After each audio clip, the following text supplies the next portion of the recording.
எதுக்கு அங்க போகணும்? இங்கேயே ரேணுகாவுக்கும் நலங்கு வச்சிருவோம்.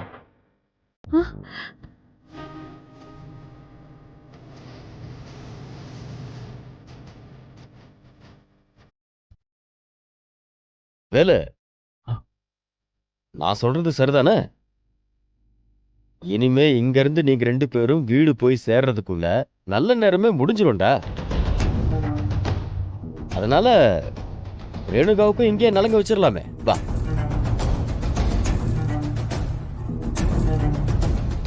ஐயா நீங்க சொன்னா சரிதாங்க ஐயா.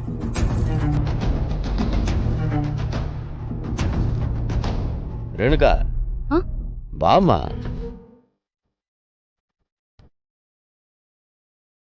இங்க பாருங்க, எல்லாரும் கேட்டுக்கங்க. ரேணுகாவும் என் பொண்ணு மாதிரி தான்.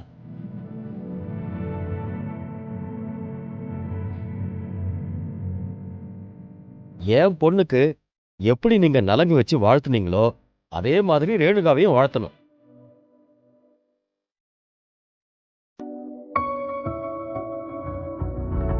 டேய், சேர் ஒண்ணு கொண்டு வாடா. ஆ.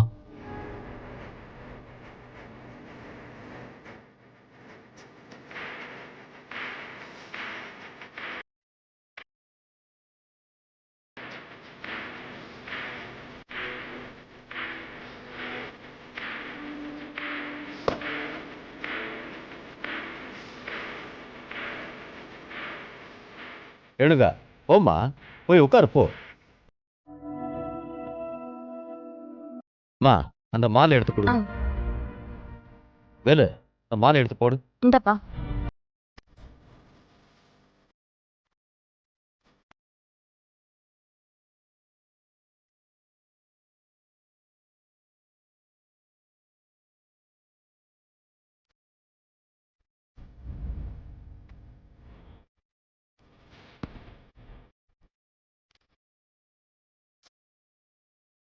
வேலு, ஐயா. நீயே முதல்ல நலங்கு வைடா. ம் சரிங்க ஐயா.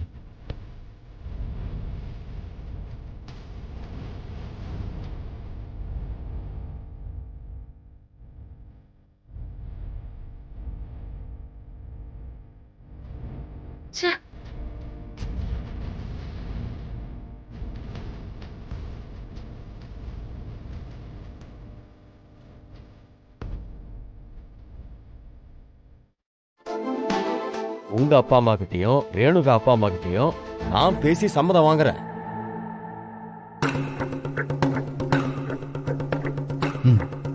அந்த பத்திரிகையிலையும் 2 பொண்ணு மாப்பிள்ளை பேரையும் ஒன்னாவே அடிக்க சொல்லிடலாம்.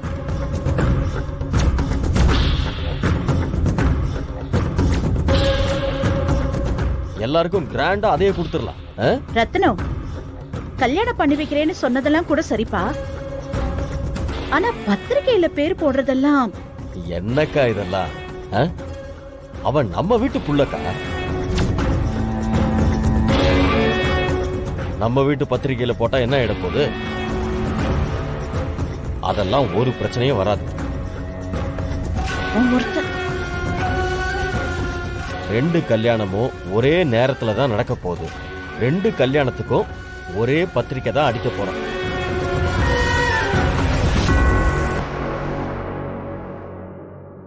என்னம்மா ரேணு, உனக்கு சம்மதம் தானே?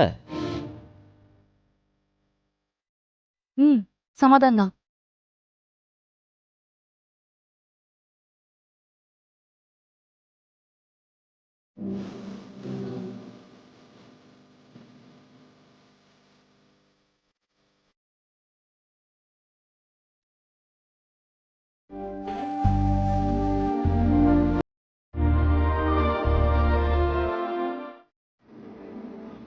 என்னாச்சுங்க?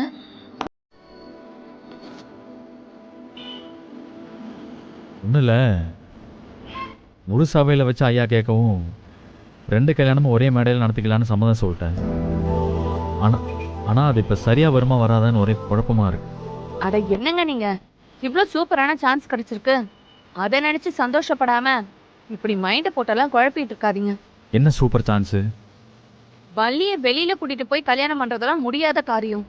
அது பெரிய ரிஸ்க். ஆனா 2 கல்யாணமும் ஒரே ஸ்டேஜ்ல நடக்கும்போது உங்களால ஈஸியா வள்ளி கழுத்துல தாலி கட்ட முடியும். இல்லை ரேணுகா, என்னோட பிரச்சனை அது இல்லை. ஐயாவை மீறி இதை எப்படி பண்ண போறேன்னா? அப்ப கூட என்ன பத்தியோ என் குடும்பத்தை பத்தியோ உனக்கு கவலை இல்ல பாத்தியா? அத பத்தி எல்லாம் யோசிச்சா வள்ளியோட லைஃப சேவ் பண்ண முடியாது, பரவாயில்லையா? அதான் வள்ளிய கல்யாணம் பண்றதுன்னு முடிவு பண்ணிட்டீங்கல்ல, அப்புறம் எதுக்கு நீங்க மத்தத பத்தி எல்லாம் யோசிச்சுட்டு இருக்கீங்க? அதெல்லாம் விட்டுட்டு வள்ளிய பத்தி மட்டும் யோசிங்க. 2 கல்யாணமும் ஒரே ஸ்டேஜ்ல நடக்கிறது உங்களுக்கு கிடைச்ச சூப்பரான சான்ஸ். அதை யூஸ் பண்ணி வள்ளி கழுத்துல எப்படி தாலி கட்டுறதுன்னு மட்டும் நீங்க பிளான் பண்ணுங்க. நீ சொல்றதெல்லாம் ஓகே தான். இன்னொரு பிரச்சனை என்னன்னா, ஆனந்தி கார்த்தியோட கல்யாணம். பேசாம அவங்களோட கல்யாணத்தை தள்ளி வச்சிடலாமா? ஏங்க, நீங்க வள்ளி கழுத்துல தாலி கட்டிட்டா ஆனந்தி கல்யாணம் எப்படி நடக்கும்? எங்க அம்மா பிரச்சனை பண்ணி கல்யாணத்தை நிறுத்த மாட்டாங்களா? ஆமால, அப்படி ஒரு பிரச்சனை இருக்குல்ல. உங்களுக்கு இப்ப இருக்கிற பதட்டத்துல ஒண்ணுமே புரியலன்னு நினைக்கிறேன். ஆனந்திக்கும் கார்த்திக்கும் பேசினபடியே கல்யாணம் நடக்கும். அதுக்கப்புறம் நம்ம பிளான் படி நீங்க வள்ளி கழுத்துல தாலி கட்டுங்க. அப்ப பிரச்சனை வந்தா நான் எங்க வீட்டுல பேசி சமாளிச்சுக்கிறேன். ரொம்ப தேங்க்ஸ் ரேணுகா, எனக்கு இவ்வளோ சப்போர்ட் பண்ணுவேன்னு நான் எதிர்பார்க்கவே இல்லை. ஏங்க, நல்லது நீங்க மட்டும் தான் பண்ணணுமா? நாங்களாம் பண்ணக்கூடாதா? வண்டி எடுங்க.